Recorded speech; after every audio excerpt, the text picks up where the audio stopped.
जय श्री श्याम, जय श्री पवन सुत हनुमान, जय श्री महाकाल।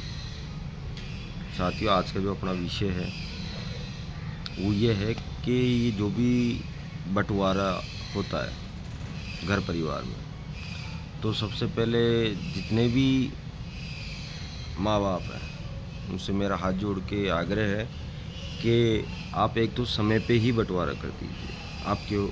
आप हो मौजूद, आपके होते साथ ही बंटवारा कर दीजिए। ज़मीन चाहे आप सुपुर्द मत कीजिए अपने बच्चों को, पर आप बता दीजिए कि बेटा जीते जी तो ये हमारा है, इसके मरने के बाद ये तेरा है, ये तेरा है। इससे क्या होगा?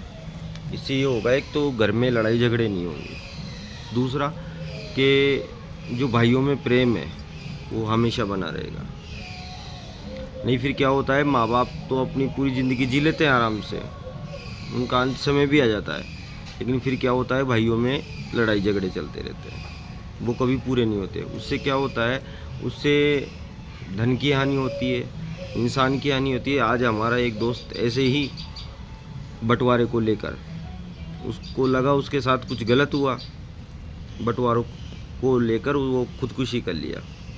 अब बताओ, उसकी अगर हमारे दोस्त की बात करें, उसकी कीमत करोड़ों अरबों रुपए में हो। उस इंसान की करोड़ों अरबों रुपए देकर भी वैसा इंसान नहीं आ सकता। अब आप बताओ, उसका बंटवारा कितने सी रकम का है? कुल मिला के उसकी ज़मीन का अगर अपन बात करें तो 1 करोड़ की होगी उसकी ज़मीन। अब उस बंटवारे के चक्कर में वो मर गया, फांसी लगा ली उसने। अब बताओ उसकी क्या आया, और वो उसका रह भी गया, पैसा है, संपत्ति एक भाई को, दूसरे भाई को, तो वो उसके किस काम की? आप अपने खुद के स्वार्थ के लिए, अपने बच्चों के स्वार्थ के लिए अपने भाई का अगर आप हक छीनोगे तो उसकी सज़ा भी भगवान आपको यहीं की यहीं देगा। आपको दूसरा जन्म लेना नहीं पड़ेगा। इसी जन्म में आपको अपने भाई की आप संपत्ति खा लो, अपने बच्चों की खुशी के लिए आप कितना ही कर लो, कितना ही धोखा कर लो भाइयों के साथ, लेकिन जिसने भी अपने भाई का हक खाया है ना, वो हमेशा दुखी रहा है। तो कृपया ऐसा ना करें। जितने भी माँ बाप हैं, मेरा तो सबसे हाथ जोड़ के यही आग्रह है कि समय से आप उन्हें बता दीजिए कि भैया ये 1 रुपया है, 50 पैसे तेरे हैं, 50 पैसे मेरे हैं। जब तक हम जीवित हैं, नाम भी मत कराओ प्रॉपर्टी। मैं ऐसे नहीं कह रहा उनके नाम प्रॉपर्टी ट्रांसफ़र कर दो, अपने ही नाम रखो, और ये तब तक रखो जब तक आप जीवित हो।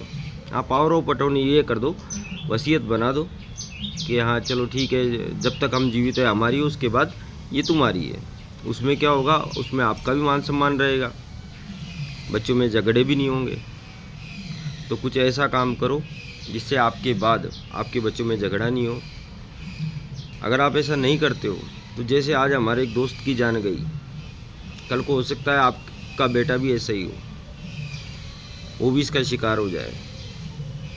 क्यों? इंसान पूरे जगत में तो लड़ लेता है, संसार से जीत लेता है, लेकिन घर में आके उसकी मार हो जाती है, घर में आके वो हार मान लेता है। तो सभी माता पिताओं से मेरा हाथ जोड़ के निवेदन है, समय पर ही अपने बच्चों को उनकी वसीयत बता दें कि तुम्हारी ये संपत्ति है, तुम्हारी ये संपत्ति है, हमारे जीते जी हमारी है, उसके बाद तुम्हारी है। तो उससे क्या होगा, आपका भी सही चलता रहेगा, बच्चों की भी आत्मा खुश रहेगी। हम तो ये चाहते हैं सभी खुशी रहे। जय श्री राम।